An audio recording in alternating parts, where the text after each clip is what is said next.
connections allegedly with certain Beng Ramos and yourself, na staff ko raw si Beng Ramos, yung delivery na, ang pinalabas niya sa house, yung delivery niya, yung ibig sabihin ng delivery, pera. Na nag-deliver ka ng pera straight to my office.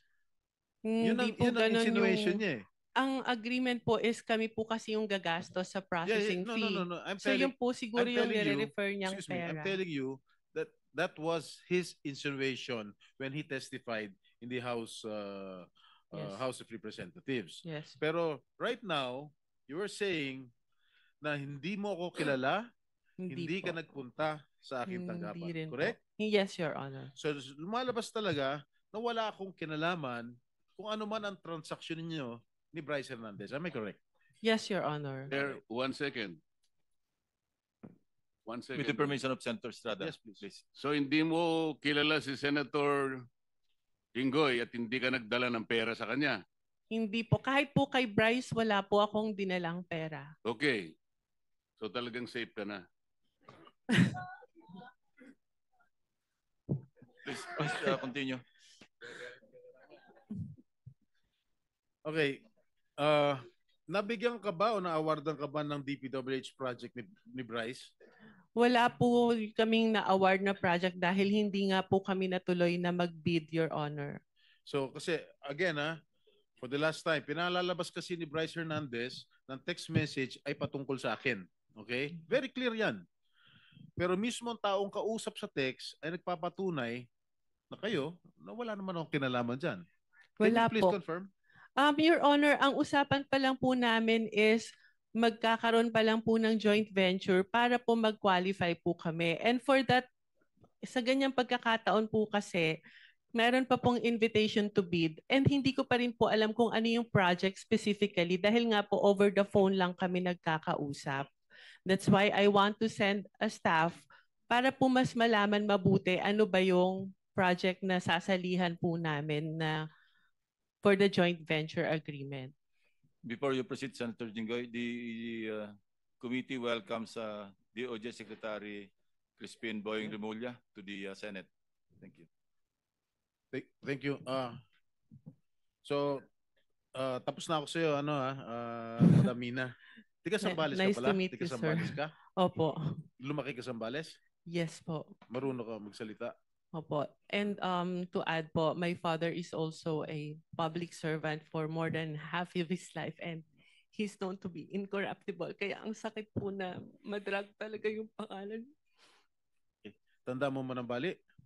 Yeah po. Okay. Anyway, for the record, Engineer, I'll be asking questions to propound questions to Engineer Hernandez. Are you done with Ms. Mina? So we Yes, can I'm excuse done. her? Yes, please. Unless other members will be asking questions pa. Wala naman. Okay. So you cannot leave yet. Okay. Mr. Bryce Hernandez, hindi tayo personal magkakilala. Do you confirm? Yes, Your Honor. Ni minsan ay hindi po ako tumawag sa iyo, nag-text message sa iyo, nag-message. Tama ba? Yes, Your Honor. Sinabi mo sa testimony mo sa house na binigay mo ang pera kay D.E. Henry Alcantara at siya ang nagsabi sa iyo na bibigyan daw niya ako. Is this correct? Wala pong specific na sinabing ganun, Your Honor. Pagkatapos mo ko dinurog sa house ngayon, wala ka specific na sinabi. Yung dito po kay... Pakinggan mo muna ang tanong ko, Mr. Bryce. Sabi mo sa testimony mo sa House of Representatives na binigay mo ang pera kay D.E. Henry Alcantara at siya ang nagsabi sa iyo na bibigyan daw niya ako. Is this correct? Tungkol po dun sa 2025 projects, opo. Okay. Hindi po dun sa 2022. Mr. Bryce, you mentioned the name or names of Senator Estrada and Senator Villanueva. Is it Senator Estrada twice on 2 occasions sa House? Yes po. One, 10:40 a.m. Sinabi mo, Senator Jingo Estrada and Senator Villanueva with a list of projects. I remember that. Yes po. And then on another occasion, 12:50 p.m., yun na yung pinakita mo yung screenshots na walang kahulugan sa ngayon, lumalabas. Yung kay WJ, kay D. Alcantara, tapos nilink mo kay si Beng Ramos, nilink mo kay Senator. Cleared na yon. Yes. Clear na yan. Actually, regarding po doon, Your Honor, meron po akong follow-up na Sige. text message po na nag-confirm na nagdala po it's either Ma'am Beng or Ma'am Mina sa office. Dinala po doon sa administrative officer namin noong time na yon. Meron po akong text message na yun. Galing po sa Chief of Staff ni Boss Henry Alcantara. Kinonfirm po na nakapagdala na ng obligasyon sa office. Do you have that? Yes, text I have message? po, Your Honor. So Kaninong- that's related to the WJ. Yes issue. po, Your Honor. Nagdala ng pera. Can Yung- you show that? Yes. Or sige, basahin mo nga. Page. Kaninong office yun? Kaninong office? Ito po yung text message sa akin nung staff po ni Boss Henry. Sinong staff yan? Carlo Rivera po. Carlo Rivera. Opo. Sige, pakita na sa screen. Sige po. Andito ba si Rivera? Andito? Hindi ko po napansin, Wala pa. parang wala po. Baka pwedeng paimbita, Mr. Chairman. We will.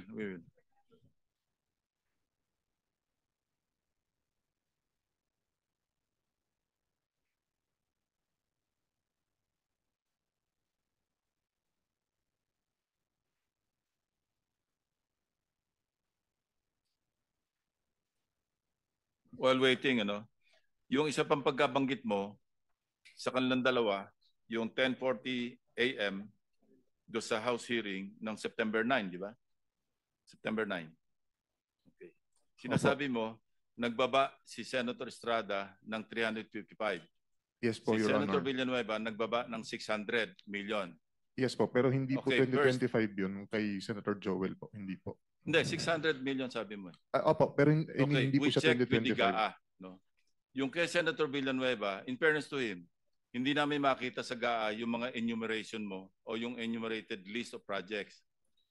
As para Senator Jinggoy, nakita namin talaga yung 7 items kasi item for item, chinek namin, nagtugma doon sa sinabi mo.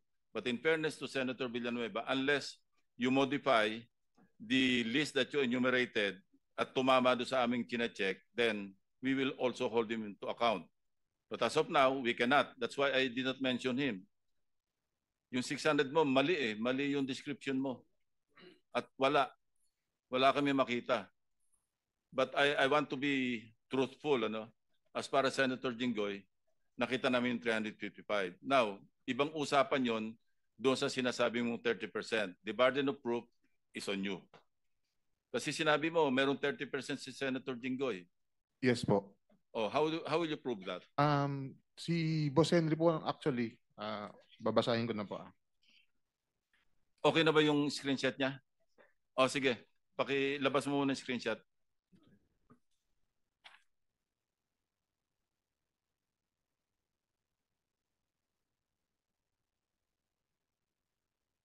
Oh, sige. You start reading from your cell phone. Sige.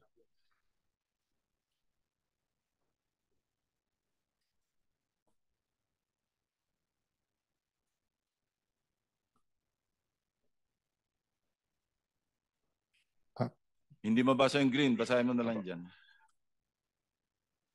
Ito po, ang highlight na lang po natin, Your Honor.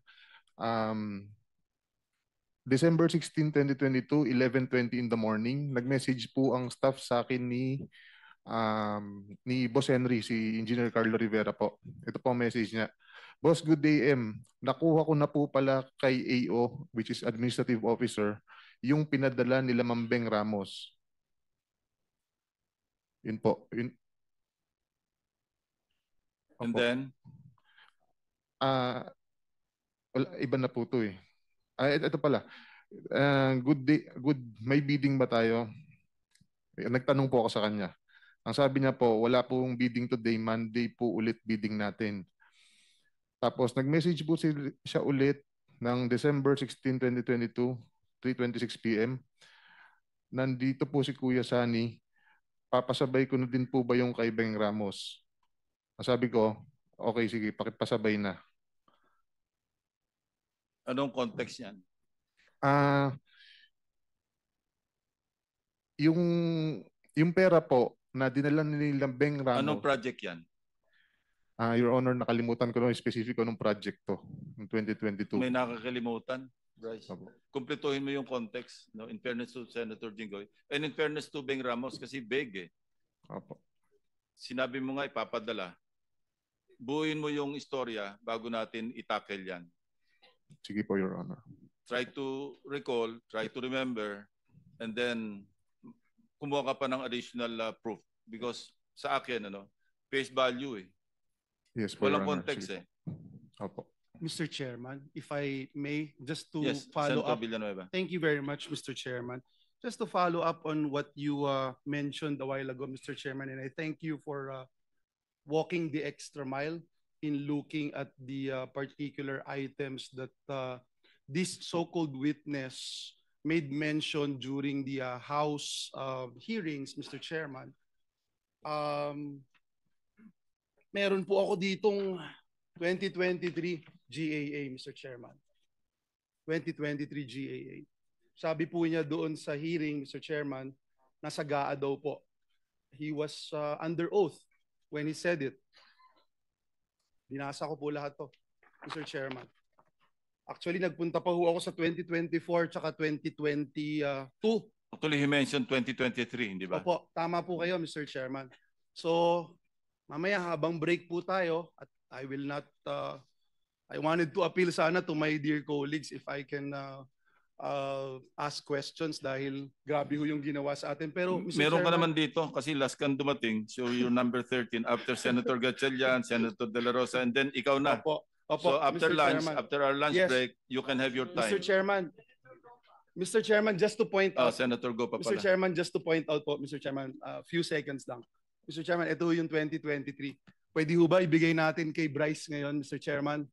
Hanapin niya po dito yung sinasabi niya doon sa House na nandito yung binabanggit niya na may flood control project si Joel Villanueva. If we can, Mr. Chairman, that's Yeah. okay. But later, we'll leave you your time, your 5 minutes Thank you. after the break. Senator, ikaw pa, no? Yes, thank you, have Mr. Chair. I 2 minutes and 31 I'll seconds. just wrap up po. For the information of our of the committee.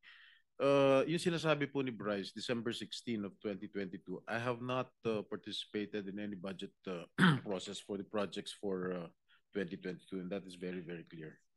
All right. Engineer Alcantara, sinabi ni Bryce na binigyan daw niya sa iyo yung pera at may mga nakausap kang politiko na ang sabi niya, binigyan ka ng pera para ibigay mo sa politiko. Am I correct? Is that true? Is that true? Can you confirm? No, Your Honor. Respectfully deny po yung sinasabi niya. Ano po? Respectfully deny po yung sinasabi niya na binigay niya po sa akin na may mga ganun pong issue, Your Honor. So tama si Senator Lacson, the burden of proof lies with you, Mr. Hernandez.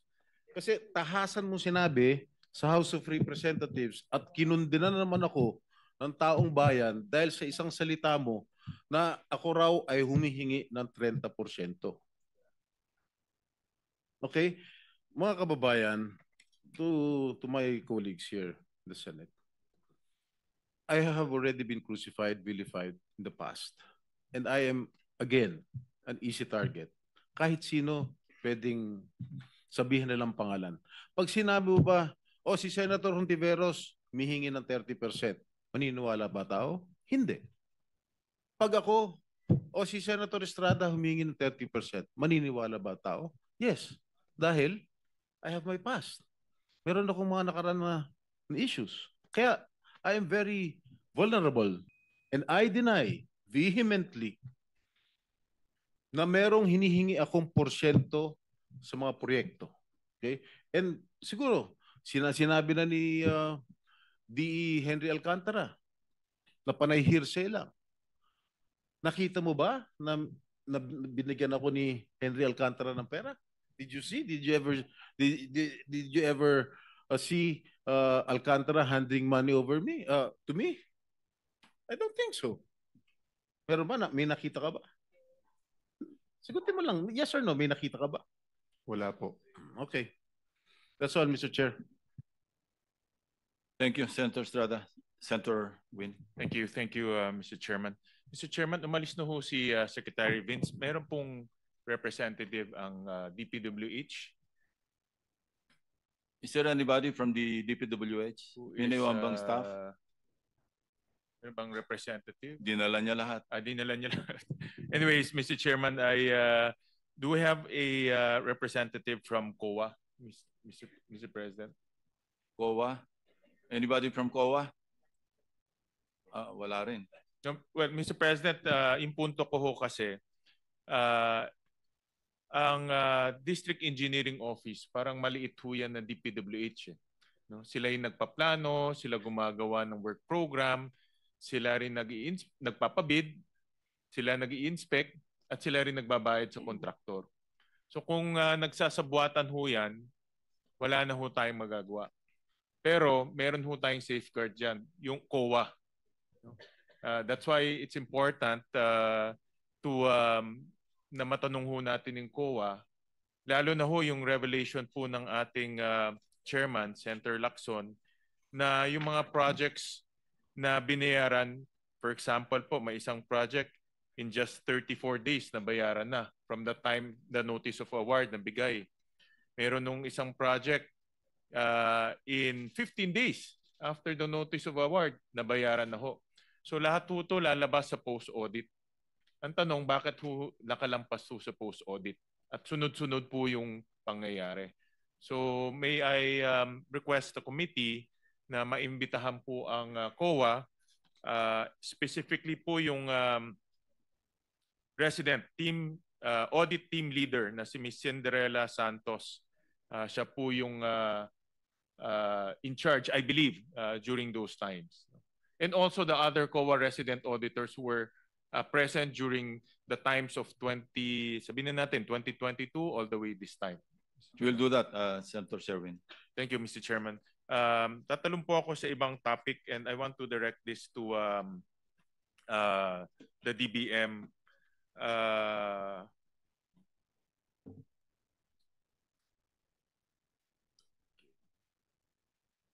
Sa DBM, Yusek, under the unprogrammed allocations, pwede bang meron bang flood control projects na pinupondohan? Your Honor, yes, Mr. Chair, we have funded some flood control projects under the unprogrammed appropriations. Itong mga flood control projects, are these specified in the GAA? Naka-align item ba sila? Kasi unlike sa program, nakasulat sa libro yon. Yung pinakita ni Senator Joel, lahat nakasulat sa libro yon. So, sa unprogram ba, naka-ano ho siya? Naka-line item ho siya? There is no list of unprogrammed appropriations for rather for flood control projects, Mr. Chair. So wala hong line item sa unprogram. Pero napopondohan using the unprogram. Yes, Mr. Chair. Tama. So magkano ho ang, before I do that, ano ho ang proseso sa pagre-request ng flood control sa unprogrammed funds? So, Mr. Chair, as far as the provisions of the unprogrammed appropriations, there is a need for us to have a certification of excess revenue from the Bureau of the Treasury before we unlock the unprogrammed appropriations. Now, as to the release of the projects for other, not only for the flood control, but also for other projects, infrastructure projects, because we have some. Under the provision po, mayroon po tayong tinatawag na yung support to infrastructure projects and even social services. So that's a GIP. Yes, Mr. Chair. It's a GIP under unprogram. But we want to focus on program. Paano makaka-access para sa flood control project sa unprogram? Assuming may excess fund. Ano ang proseso? Sino magre-request? Sino mag-a-approve? Okay. So the process, Mr. Chair, is nandun po sa ano natin, special provision kung ano yung mga priorities po natin as to how we're going to fund the program appropriations. So we have a list here, Mr. Chair, of those approved already the program appropriations. No, let's talk about the process first. Paano yung proseso? For flood control lang For flood control, alam ko meron yung social services, meron yung military modernization, but let's focus only on flood control. Paano ang proseso para ma-access ang program para sa flood control projects? Ano ang step 1? Anong step 2? Kasi hindi siya naka-line item, di ba? Tama, Yusek? Yeah. Naka-lump-sum ang program, yeah. Correct? So, walang line item siya. Hindi natin alam kung ano yung mapopondohan. Yes, correct? Mr. Chair. So, ano ang proseso ngayon para mapondohan yung mga flood control projects? Yeah, basically, Mr. Chair, it's a request from the agencies. And this particular case, the Department of Public Works and Highways, you have to submit the special budget request for us. So, of course, with the supporting documents that these projects are being evaluated and ready for implementation, Mr. Chair. Okay. So, ang assumption nyo, in-evaluate to ng DPWH, ang assumption nyo ay meron siyang dokumento. Yes, Mr. Chair. And then after that, what is the approval process? So basically, this is being approved by the Department of Budget and Management, the Secretary, who will be the one to sign, of course, the release documents for those requests for flood control or under the program appropriations. So from DPWH, it goes to an approval process, and who approves it? From the DBM, the Secretary. The Secretary of DBM approves the flood control projects. Yes, Mr. Chair. Okay. And then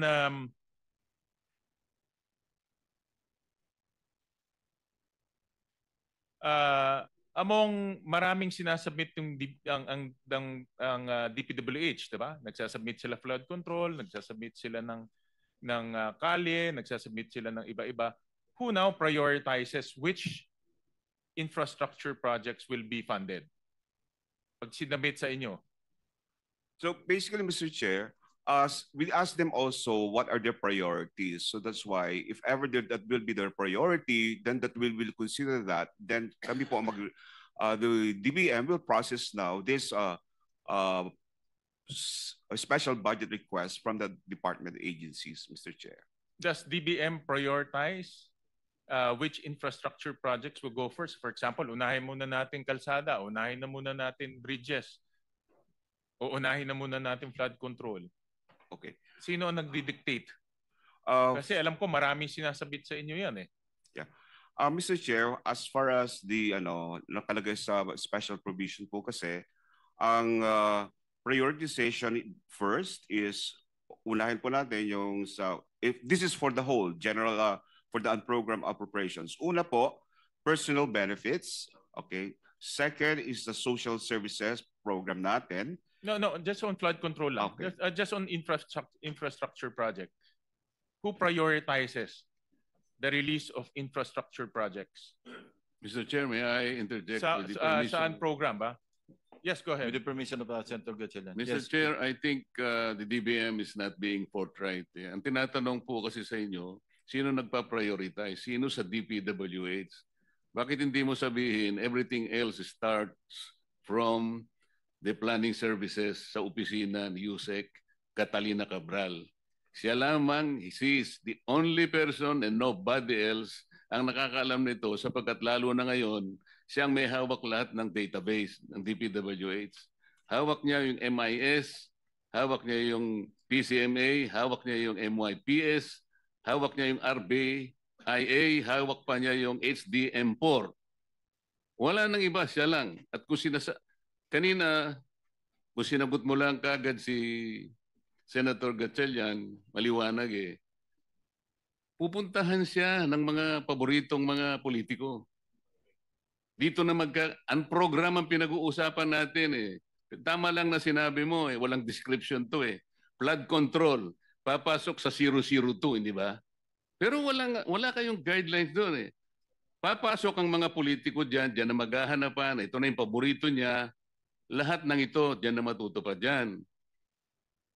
Kasi Dati kasi sa DBM, panahon ni Secretary Jokno, alam ko po yun, 2019, manual po yung ginagawa. Pupunta yung mga staff Excuse me, ni... Senator Marcoleta. Nakaligtaan ko, nakarami na kayo ng tanong. Oo nga pala. Back to Senator Sherwin. Salamat sa inyong pagpapasensya. Salamat, Chairman, Senator. ako gumagalang lang ako sa nakakatanda.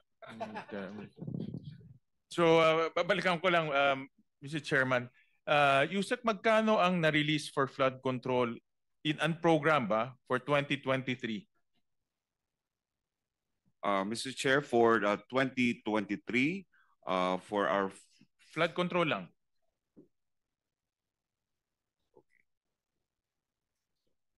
okay. Senator Sherwin, you have 5 seconds. Okay, I'll wrap up, Mr. Chairman. Okay. I'm just... There is a total of 34 billion pesos, 34 billion 056,000 million 497,000 For 2024. 2024, it's 107.9 billion, Mr. Chair. But Mr. Chairman, let me just make a point. No, I'll show on slide 2, Mr. Chairman, because humingi kami sa DPWH yung mga projects ng 15 top contractors. We requested, Carla, paki-flash, a list of all the projects of all the top contractors. And may napansin ho kami na yung Wawaw Builders, on slide 5 pala, Carla, on slide 5, mayroon project ho ang Wawaw Builders worth 1.5 billion, wala ho sa NEP at sa GAA. Can you flash? Hindi ho namin mahanap kung paano ho napondohan. 1.5 billion, this is only one contractor we tested. So hindi ho namin mahanap. And then, pinasubmit ho namin in DBM kung ano po yung mga saro nila sa program amounts on slide 6, Carla. We saw that yung Wawaw Builders napondahan yung kanyang mga projects through unprogrammed amounts, no? Na hindi ho naka-line item sa GAA. So these are just requested by the DPWH through the DBM, and kaya nga tinatanong ko ano ba yung process, and decided upon by the Secretary of DBM. So gusto ko malaman, ito yung nakita ho namin, no? Ito po yung laman sa GAA. And on slide 14, nakita ho namin for fiscal year 2023, almost 25 billion ang na-fund for flood control, and fiscal year 2024, almost 85 billion for flood control. Marami pa ho kasi ibang mga projects. Senator, can we take this up after Senator Bato or after our lunch break? Yes, Kasi Mr. medyo Chairman. mahaba. I'll wrap up now, Mr. Chairman. Alright, sige. So, Mr. Chairman, the point I'm trying to make is outside of the program 270 billion, meron pa ho mga, just to give you an example, for 2024, 731 billion of unprogrammed amounts. Sa 2023, 800 billion na pwede pong kuhain at gamitin for flood control. So hindi natin nakikita to because wala hong line item. Parang naging pork barrel ho to ng lump sum that we need to take a look. Yan din po yung ginamit ng isang congressman sa Oriental Mindoro, unprogrammed, doon bumunot. Correct. That's why, Anyway. Mr. Chairman, as a policy nga, I wanted to propose to our colleagues na tanggalin na huin ang program kasi nagiging kitty lang o nagiging lump sum. At ginagamit lang ho to in projects na hindi naman na-vet ng mabuti. Thank you. Thank you, Mr. Anyway, Chairman. you're the chairman of the Branch Committee. You can take that up during the in plenary or even during the committee hearing. Senator Bato de la Rosa is Mr. Chairman, recognized. just on this point, with the indulgence of Senator Bato, may the committee collect or get the list of the flood control in the unprogrammed funds from 2022 to 2025. Do we have that list, Mr. Chairman? Submitted to the committee, Yeah, Mr. It's Chairman. already, so we have that list already. Thank you. Senator de la Rosa. After Senator de la Rosa, we'll go on break. Mr. Chair, We'll come back at 1:30 na para I would like After to beg the indulgence of the chairman kung pwede para tuloy-tuloy yung line of thought, Mr. Chair. Pwede ba kami mag-swap ni Senator Villanueva?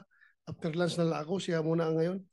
Dahil Hindi, kaya kita pagbibigay, kakasal yung anak mo eh. Hindi counted si Senate. Mamaya tayo after lunch. Sige. Kung i-give up mo, mag-lunch break tayo. Ikaw lang pagbibigyan ko kasi sabi kakasal yung anak mo eh. To be fair with Senator Villanueva, mag-lunch muna tayo, Mr. Chair. Kaya nga. Nakakaya naman sa kanya. Gusto siya pagbigyan dahil tuloy-tuloy. Hearing is suspended until 1:30 in the afternoon.